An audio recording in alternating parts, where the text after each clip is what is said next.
everyone. So I'm in a slightly different filming location today just because I didn't feel like sitting on my floor. I just kind of want to highlight my favorite moments from my week-long study tour in Norway. With DIS, I am in the sustainability program, as many of you know. There's actually 3 sections of the sustainability program, so you can pick which long study tour you would prefer to go on, and I chose Norway. I've always wanted to go to Norway, so it was an easy pick for me. So we took a cruise ferry, I guess is technically what you would call it, from Copenhagen to Oslo because we wanted to pick the most sustainable method of transport, and of course flying emits a lot of CO2. You know, I've been guilty of flying a lot this semester. It is what it is, but it was interesting having this sort of slow travel approach, as my teacher called it. But basically then in Oslo, we hit some spots that were either cultural sort of destinations like City Hall, or we went to the Ministry of Petroleum there, and they kind of talked about Norway's plans with being so reliant on exporting oil while trying to be a sort of sustainable nation, which a lot of people critique them for being pretty hypocritical about that, which it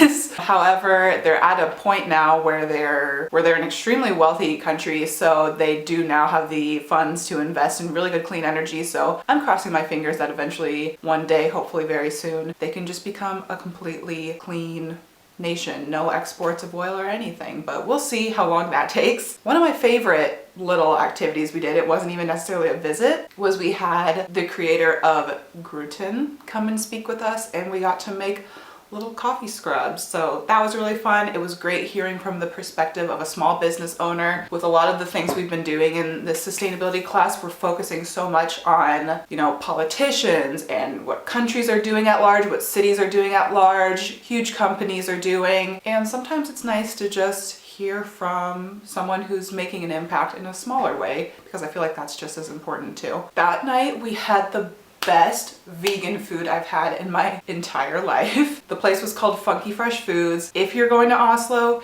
if you're in Oslo, highly recommend. So good. I had a yellow beet soup that would change your life. I'm serious. And all the other food was really great too. A great vegan lasagna. It was just A+ start to finish. We also went to a newly developing area of Oslo called Fornebu. Kind of the central location there is the shopping mall. It's a really, really sustainable shopping mall. The materials used, how it's lit, everything about it is just sort of this kind of holistic approach to sustainability, which I thought was interesting. However, a lot of people in my group critiqued the just kind of living area as a whole, because it's surrounded by these apartments that a lot of people thought looked too sterile and not lived in, no character. There's a park around the area that everyone thought was too bleak looking, but in my opinion, I thought it was a great area. It's not done, it's newly developing, as I said, so you gotta have patience with those things. You have to look and see the potential in the space, and I really saw the potential in the space. I think it's important to give people living options. Not everyone wants to live in a pastel street with a lot of people hustling by with a cafe down below. You know, a lot of people like that, but not everyone does. So it's nice having an option where you have an area to shop and buy things, but still at the same time live a little bit outside of town so it's not quite so loud. There was a school nearby. Like I said, there's a big park area. There's some office buildings there, so people will probably work there. Like, I just felt like it was a really good start to a new living space in Oslo, especially since Oslo is apparently having a lot of issues with housing. They're running out, so sometimes you do have to like copy paste some houses in, some apartments in, if you will. Then we kind of got to head out of the city into an area called Ruken, which was beautiful. And when I think of Norway, this was the kind of place I was envisioning. It's this deep valley town, like just these huge mountains surrounding where everyone is living. Actually, the really interesting thing about Ruken is only 10% of the town actually receives direct sunlight. The rest of it is pretty much in the shadows, so that doesn't mean it's like pitch black there. It just means, you know, you can't really get a tan there necessarily. But what they've done is set up sort of this odd contraption where it's like a mirror at the top of one of the mountains, and then it bounces off this mirror, and then it hits the little area in front of City Hall there. So that was really interesting to see. We got to take a cable car to the top of a mountain there, play around in the snow for a bit, look at the views, which was really, really awesome, and then just had a quick lunch up there. Where we stayed was beautiful. It was this ski resort almost, not quite a resort, but everyone was kind of split off into little groups in our class and we each got our own cabins.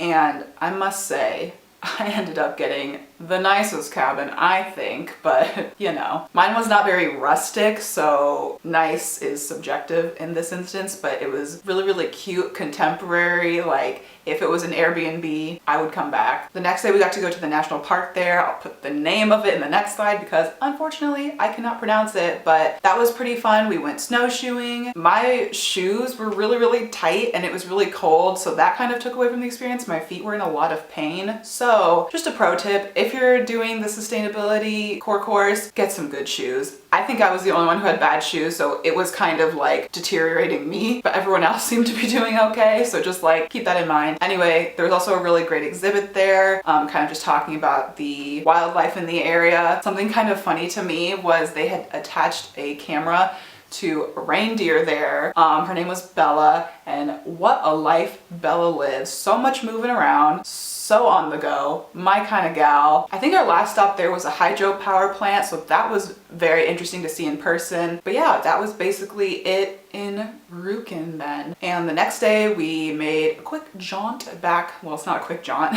it was a 4-hour drive, back to Oslo. We had a talk from another small business owner, and her small business was called Sling, and basically what they are doing is taking apples from really old trees in people's yards who, you know, usually just let the apples fall to the ground and rot anyway. They're getting people with special needs who otherwise are having a hard time finding jobs and getting them to collect the apples off the trees before they go bad and turn them into apple juice. So real simple concept, but really great work being done. So again, I really, really appreciated hearing what a small business is doing to make moves in the world of sustainable development. And our final visit was the Opera House, the new Opera House in Oslo, and that's really, really great. It's a big tourist spot now, I think.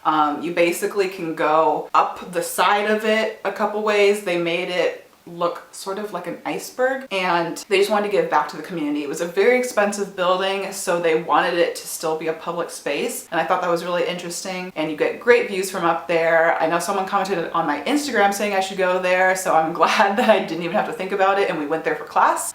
We also got a tour of the inside. Unfortunately, I didn't get to film any of that because it's a place where people work, but you know, got to see backstage, got to see where they build sets, so that was very, very cool. And overall, I really enjoyed the trip. I thought it was great. I thought Norway was fantastic. It wasn't too much colder than Denmark, so that's really great. And yeah, I would definitely want to go back. Maybe in the summertime though. So thank you all very, very much for watching this video, and I will see you all in the next one. Bye.